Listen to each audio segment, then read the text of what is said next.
Jumpa kembali di channel Tanpa Jejak. Kali ini, Mimin akan membawakan kisah horor di tengah hutan sagu. Pertama kali kerja, merantau, naik kapal, dan hidup di tengah hutan sagu. Asli hutan, hanya 2 rumah pemilik tanah di tengah kawasan rumah pembinaan itu. Di sekeliling pagar kawat itu hanya ada tanaman sagu dan leban saja, selain ruang untuk pembinaan dan permainan outdoor. Kawasan rawa-rawa, kalau pas air pasang paling tinggi, selutut air. Antar ruang dan sampai ke dermaga semua pakai gertak, jembatan kalau orang Jawa akan memahami. Semua jalan adalah kayu, belian, ulin, selebar 3/4 hingga 1 meter. Kalau tidak ada itu, pas air pasang atau penghujan mana bisa jalan. Asli pengalaman baru. Jalan ada ular itu sangat biasa. Batas tanah itu parit dan juga air, dan ular kentir menghanyutkan diri itu biasa. Ada pula sebidang tanah yang ditanami karet, sebidang lain ilalang setinggi manusia dewasa. Suara burung hantu dan burung hantu ya jelas sangat biasa di sana. Awal-awal sih tidak ada yang aneh, biasa saja. Entah mulainya, yang jelas sore itu, di kawasan itu sendirian, bersama anjing lebih dari 10 lah. Ada satu pejantan dan itu adalah pemimpinnya, di samping saya. Pas punya kamera baru, kamera pocket, ambil gambar sana-sini, anggrek ini dan itu, tiba-tiba ada sorot hitam seperti dilemparkan, dan masuk ke dalam areal pohon karet. Dan si anjing jelas melolong sangat keras dan berlari ke arah sebaliknya dari arah bayangan hitam itu. Si anjing ini dulu pernah jengkel karena saya tendang masuk kolam. Suatu hari anaknya masuk kolam dan saya bantu ambil, jadi sangat jinak dan kemana-mana selalu menemani, tidak pernah berjarak lebih dari 10 meter. Pegawai lama pun tidak ada yang lebih dekat dengan si hitam itu. Ternyata tidak lama si hitam mati tidak jelas. Tidak makan 2 minggu, dan selama itu hanya mau makan 1 ekor ikan goreng utuh dengan langsung saya suapi. Dan mati, sangat berat mau mengubur tidak kuat sampai saya seret. Dan satu demi satu anjing mati tidak jelas. Bayangan hitam dan si hitam mati terlupakan. Liburan Natal, asli sepi banget kawasan hutan sagu ini. Ada satu teman anak kampung sebelah yang juga bekerja, dia pulang ke rumah juga. Siang itu hari kerja terakhir, tiba-tiba HP saya ada panggilan. Nama saya ada di layar, Susi memanggil. Lah kan aneh, celaka ini, teman saya juga tidak berani mengangkat. Saya tanya operator secara teknis tidak mungkin. Operator hanya menyarankan mematikan dan menghidupkan lagi, dia tidak tahu di tengah hutan ini. Dan benar saja, usai mematikan dan hidup lagi masih sama. Saya memanggil. Dan dengan jengkel saya angkat. Apa yang terjadi?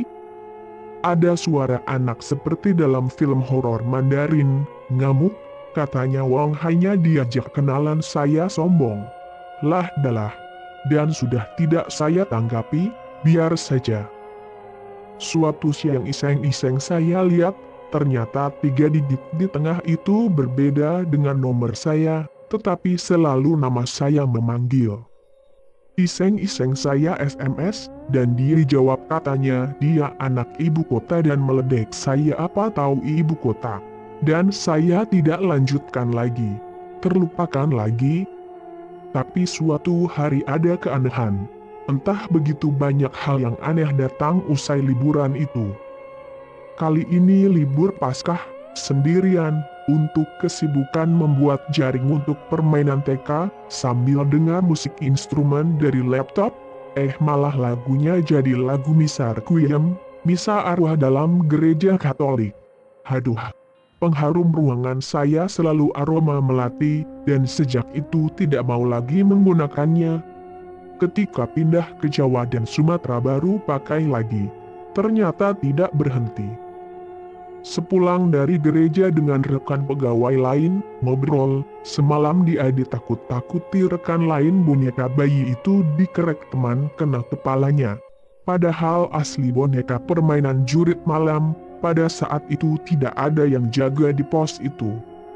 Pas itu, Shengsih, teman itu menjerit geli dan takut, pas di bawah boneka itu. Minggu berikutnya, saya biasa datang ke gereja 1 jam sebelum ibadat mulai. Pas ibadat mau dimulai, wik, ibu tetangga tanya, Mas Susi sudah di sini, siapa yang mandi di kamar mandi? Hantu saya jawab. Si Wik yang istri dukun di sana tertawa saja sambil menjawab sembarangan. Jadi si ibu itu menjadikan saya mandi sebagai pedoman jam untuk dia siap-siap berangkat. Ternyata pagi itu ada yang mandi, padahal saya sudah sampai gereja. Tidak berselang lama, tetangga yang di dalam kawasan itu tanya, ngapain saya marah dan melemparkan panci, wajan, dan perabot di dapur. Lah saya tidak ngapa-ngapain kok, dan coba lihat ada yang penyok tidak perabot itu, dan memang ada pada tempatnya tidak ada yang berubah apalagi rusak. Kata anak dukun yang jadi petugas keamanan, semua keanehan itu datang karena saya biasa bersiul malam-malam. Anjing 12 di mana mereka tidur tidak tahu, tapi yang jelas saya buka kamar, mereka selalu datang. Nah, untuk menggoda mereka biasanya saya memanggil dengan siulan, dan sejak itu sama sekali tidak lagi bersiul. Pas pembinaan anak, ada anak indigo, keturunan katanya dia bercerita. Pas bincang-bincang anak ini lihatin tempat lain dan mengatakan, aku gak naksir Kak Susi, tuh ambil buat kau katanya. Siapa? Tanya saya.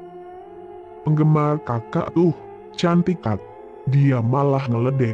Kak, saya sejak SMP pembinaan di sini, ini tahun ke-6 plus pembinaan lain, jadi ke-8, baru tahu yang ini, tuh tempatnya depan kamar kakak.